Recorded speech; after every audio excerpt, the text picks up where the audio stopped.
Did you know that cannabis is New Zealand's most popular illegal drug, but only 3% of secondary school students say they use it on a weekly basis?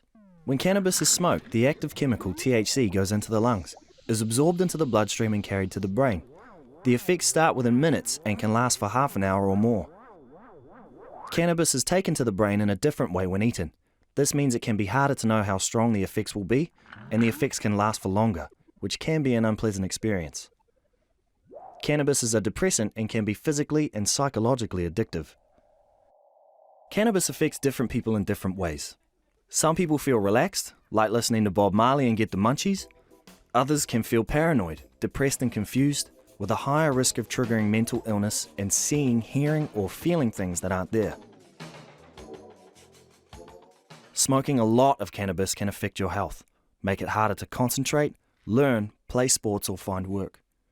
So remember to stop if you start to feel unwell or uncomfortable, don't smoke and drive, and always look out for your mates.